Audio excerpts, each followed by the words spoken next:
প্রিয় দর্শক, এখনকার আলোচনায় সকলকে স্বাগত জানাই। ভারত এমন একটি দেশ, তার ইতিহাস বহু পুরাতন।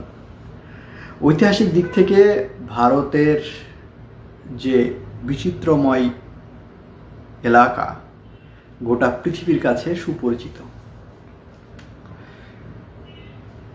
এই ভারতবর্ষকে একদম উচ্চ শৃঙ্গে তুলে নিয়ে গেছে, না উচ্চ শৃঙ্গে নয়, একদম ভূপৃষ্ঠের একেবারে নিচে আর কি, যত দূর যাওয়া যায়। সেই মানুষটার নাম বর্তমানে তিনি ভারতের প্রধানমন্ত্রী নরেন্দ্র মোদীজি। G7 বৈঠক চলছে। সেই G7 বৈঠকে অতিথি দেশ হিসেবে ভারত ডাক পেয়েছে, আর সেখানে উপস্থিত হয়েছেন বিশ্বগুরু ভারতের প্রধানমন্ত্রী মাননীয় মোদীজি। ডোনাল্ড ট্রাম্প মোদীজিকে পাশে বসিয়ে বলছেন তিনি অত্যন্ত ভালো একজন মানুষ, তিনি তার প্রশংসা করে শেষ করা যাবে না। তবে একদিকে তিনি খুনিও বটে।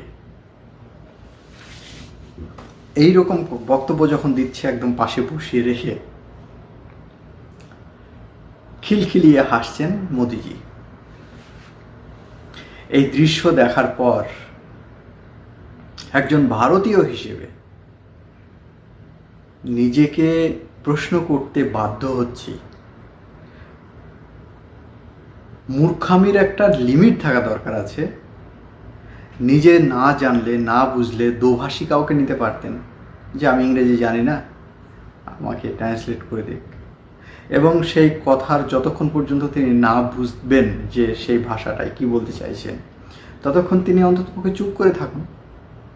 ইংরেজিতে বলছে মানেই যে সবসময় মোদিজির প্রশংসা করবে এমনটি তো নয়। ইংরেজিতে গালাগালিও তো দেওয়া যায়। সেই কথা, সেই ভাষা বোঝার ক্ষমতা মাননীয় মোদিজির নেই। যদিও এই অন্ধ ভক্তের দেশে তার বোঝার প্রয়োজনীয়তাও নেই। কি প্রয়োজন আছে? পাগলের দেশে সবাই যাবি, পাগল হবি। এখন ভারতবর্ষ পাগলের দেশে পরিণত হতে যাচ্ছে। আপনারা যারা এই ভিডিওটি দেখছেন তারা হয়তোবা আমাকে অনেকে বলবেন বাংলাদেশি বলে গালাগালি করবেন, কিন্তু নিজেকে প্রশ্ন করে দেখুন। একজন ভারতীয় হিসেবে একবার নিজেকে প্রশ্ন করে দেখুন না,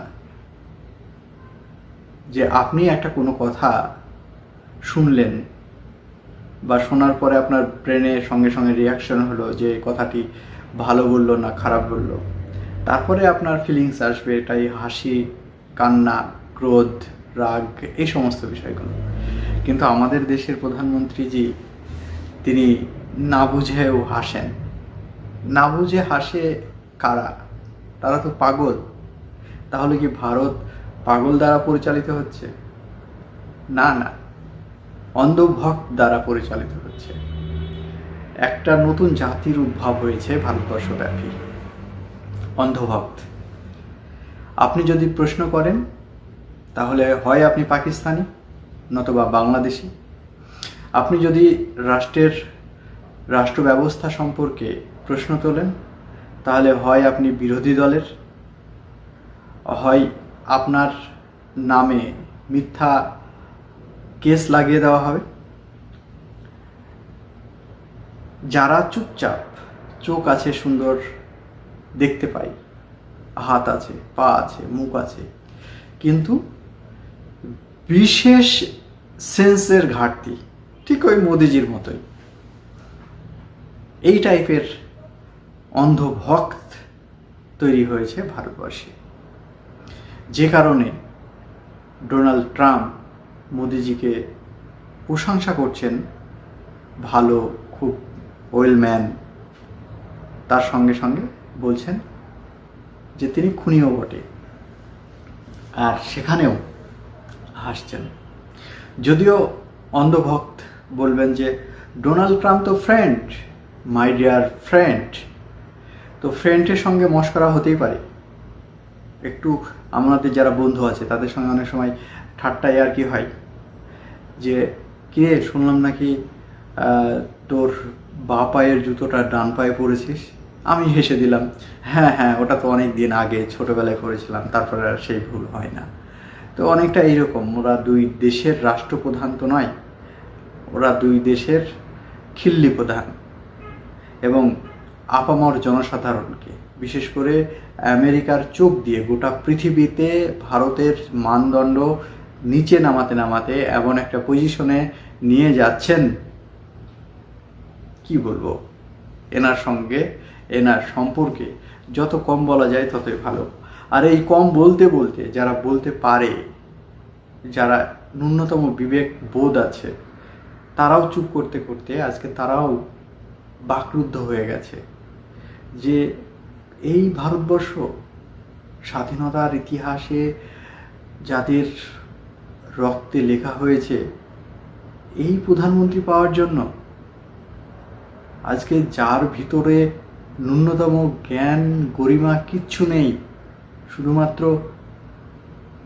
কৌশলগত দিক থেকে কিভাবে পরাজিত করা যায় শুধু এই একটা স্ট্র্যাটেজির উপরে নির্ভর করে দেশের প্রধানমন্ত্রী হয়ে আজকে দেশটাকে জলাঞ্জলি দিচ্ছে।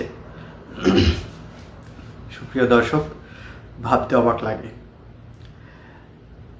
আপনারা জানেন ভারতের প্রায় 150 কোটি জনসংখ্যা। এই জনসংখ্যার বিপুল পরিমাণের বিজ্ঞানী আছে। এরা যেরকম নাসার মতো জায়গাতে কাজ করে, তার সঙ্গে সঙ্গে ভারতের অভ্যন্তরেও অনেক কাজ করার মানুষ আছে। অর্থনীতিতে নোবেল পাওয়া মানুষ আছে, অর্থনীতিতে এখনও পর্যন্ত গোটা পৃথিবী কোন পজিশনে যাচ্ছে সমস্ত কিছু দেখান লোক আছে। আজকে আমেরিকা, চীন এবং ভারত বিজ্ঞানের দিক থেকে এতটা উন্নত জায়গায় পৌঁছেছে, ভারত 3 নম্বরে বর্তমানে। অতএব ভারত কিন্তু কুসংস্কার যুক্ত একটি দেশ নয়, এটা মনে রাখা দরকার আছে। আমরা আস্তে আস্তে যেদিকে এগিয়ে যাচ্ছি সেটা মনে হচ্ছে যেন ভারত কুসংস্কার মুক্ত আর হতে পারবে বলে মনে হচ্ছে না। আমরা এই 21 শতাব্দীর 2026 সালে দাঁড়িয়ে আবারও সেই কুসংস্কারের ভিতরে ডুবে যাচ্ছি। আমরা সার্বিকভাবে বেরিয়ে না আসতে পারলে একটা সময় ঠিক যেমনভাবে গ্যালিলিওকে হত্যা করে দেওয়া হয়েছিল, তার 2 চোখ অন্ধ করে দেওয়া হয়েছিল, যে পৃথিবী স্থির না সূর্য স্থির, এই বিষয়টাকে কেন্দ্র করে পরবর্তীতে জানা গেল যে না, পৃথিবী ঘুরছে, আমরা যে পৃথিবীতে বাস করছি পৃথিবী ঘুরছে, সূর্য স্থির। পরবর্তীতে গ্যালিলিওর 2 চোখ অন্ধ করে দেওয়া হলো। কেন না পৃথিবীটাই ঘুরছে, কেননা পূর্ব দিকে সূর্য উঠছে, পশ্চিম দিকে অস্ত যাচ্ছে। সূর্য যদি না ঘুরবে তাহলে কেন পূর্ব দিকে উঠলো আর পশ্চিম দিকে অস্ত গেল? নিশ্চয় এই পৃথিবী স্থির জায়গায় আছে, বাকি সবাই ঘুরছে। অতএব একটা সময় আসবে ভারতে বিজ্ঞানী তৈরি হবে, ভারতে বড় বড় ইঞ্জিনিয়ার তৈরি হবে, অর্থনীতিবিদ তৈরি হবে, সমস্ত কিছুই তৈরি হবে। বড় বড় সায়েন্টিস্ট, যারা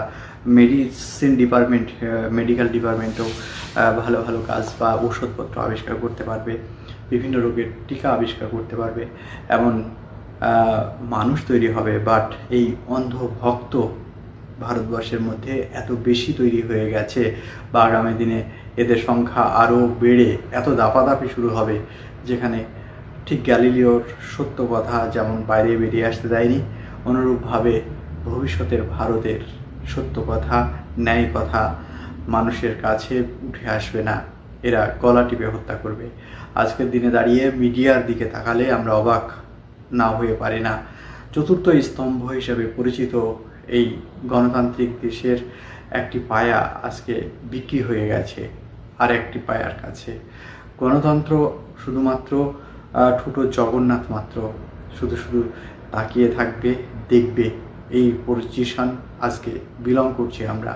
সুপ্রিয় দর্শক, নরেন্দ্র মোদীজির এই হাসি, ডোনাল্ড ট্রাম্পের এই বিদ্রূপ কথা শুধুমাত্র এই প্রথম বললেন এটা নয়, ডোনাল্ড ট্রাম্প খুব ভালো করে জানেন নরেন্দ্র মোদীজি আমার ভাষা, আমার কথা ইংরেজি তিনি জানেন না। সেই কারণেই তিনি এমনভাবে ঘুরিয়ে পেঁচিয়ে বারবার মোদিজিকে অপমান করেন, অপদস্থ করেন। শুধুমাত্র মোদিজিকে নয়, মোদিজি যেহেতু 150 কোটি জনসংখ্যার মানুষের দেশ হিসাবে প্রেজেন্ট করছেন ট্রাম্পের সামনে, অতএব সেখানে গোটা দেশকেই, ভারতকেই আজকে অপমান করছেন ডোনাল্ড ট্রাম্প। এই বিষয়ে আমাদের প্রথম সারির মিডিয়ারাও চুপ, কোনো ব্যাপারে কথা বলে না।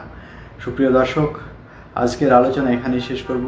আপনাদের কি মনে হয় নরেন্দ্র মোদীজি জেনে বুঝেই হাসছেন, নাকি তিনি ডোনাল্ড ট্রাম্পের কথা না বুঝে হাসছেন? অবশ্যই আপনার মূল্যবান মতামত কমেন্ট সেকশনে জানাতে ভুলবেন না। শেষ পর্যন্ত থাকার জন্য আপনাকে অসংখ্য ধন্যবাদ।